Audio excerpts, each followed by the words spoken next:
All right, let's get right into it. Today, we're going to tear apart Brian Tracy's amazing book, Eat That Frog for Students. The goal here is to pull out the absolute best strategies so you have a super clear, actionable game plan to stop procrastinating and, actually start excelling in school. You know that feeling, right? I mean, who hasn't been there? You're just staring at your list of assignments, your calendar, and it all just feels impossible. Like you're treading water as hard as you can, but the shore just seems to get farther away. And the thing is, it's not just a feeling. For students today, it's pretty much reality. You've got pressure coming at you from all sides, and it all piles up into this giant mountain of stuff to do that can feel totally overwhelming. I mean, just look at this list. It's endless, right?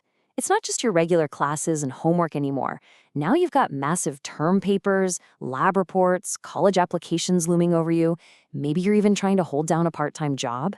And on top of all that, you're supposed to have time for sports and clubs? It's a lot. Each one of those things is demanding your attention. So, here it is, the first big, crucial idea from the book. You have to accept this one simple fact. You will never get it all done. You're never going to be totally caught up.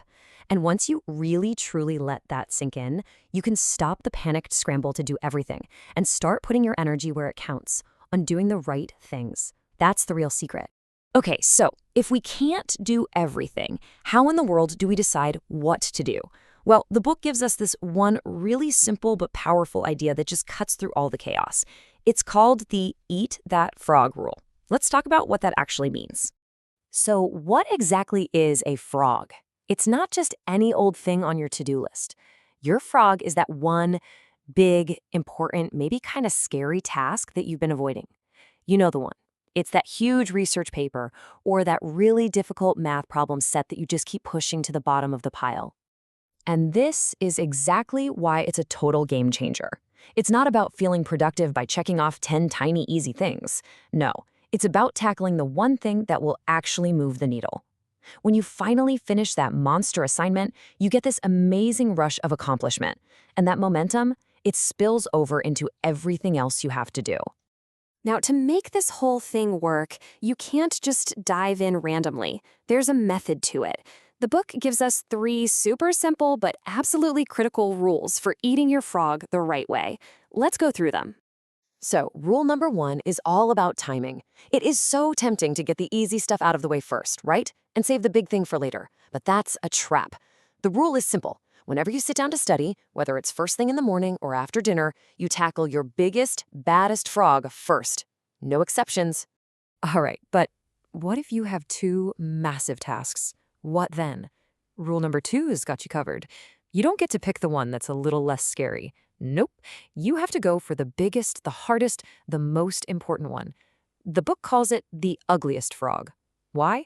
Because when you knock that out first, everything else feels like a piece of cake. And last but not least, rule number 3, just do it. Don't hesitate. The key to making this a real habit is to take action immediately. Don't stare at it. Don't go grab a snack. Don't check your phone for just a sec. You just launch. You dive right into the task and you stick with it until it's done. It's like building a muscle. Now, these rules are great and all, but honestly, they're not going to do much for you without the right mindset to back them up. The book makes it super clear that your mindset is the foundation for everything. So to consistently eat that frog, you got to build these 3 pillars of a success mindset. This quote from the book really nails it. Real success isn't about being a genius or finding some magic way to have more time. It's about focus. It's the ability to just zero in on that one crucial task, do it really well, and see it all the way through to the finish line. So here they are, the 3 pillars. First, you have to genuinely believe that you can succeed. Second, you have to take total ownership of your actions and your results. No more excuses. And third, you need to be laser focused on your goals. These 3 things, together, support every single productive thing you do. Okay, so we've got the big idea, we've got the mindset. Now let's get into the good stuff, the actual tools you can use to turn all this talk into action. This is your toolkit for getting things done. Oh, I love this quote. It's such a direct shot at perfectionism, which is a huge trap for so many of us. The takeaway is simple. Action beats perfection every single time. An okay plan that you actually do is a million times better than some brilliant perfect plan that just sits in your notebook. It's all about doing. And this is how you make it happen.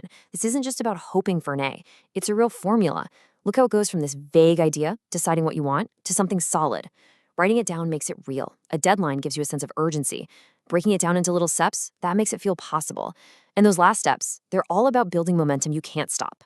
And here's what that looks like in practice. So instead of having this terrifying task on your list that just says, write history paper, you have this clear, step-by-step plan. All of a sudden, that giant, ugly frog turns into a bunch of tiny, manageable little steps. And it doesn't feel so scary anymore, does it? And if you're still thinking, planning just takes too much time, you have to remember this rule, the 10-90 rule. It's so powerful. Basically, for every minute you spend planning up front, you save 9 minutes when you're actually doing the work. So that 10 minutes you take to map out your plan, it could save you an hour and a half of wasted time later. The return on that investment it's just massive. So we've talked about what to do, why it works, and how to do it. The only thing left now is the most important piece of the puzzle, actually doing it. The real power of this whole system kicks in the moment you take that first step. And I want you to remember this when you get started. Every single time you tackle one of those big, important tasks you've been putting off, you're not just getting homework done, you're actually rewiring your brain. You're proving to yourself that you are the kind of person who takes action, who is disciplined, who gets things done. And that builds the confidence to take on even bigger frogs down the road. So I'll leave you with this one question. Just take a second and really think about it. What is your frog right now?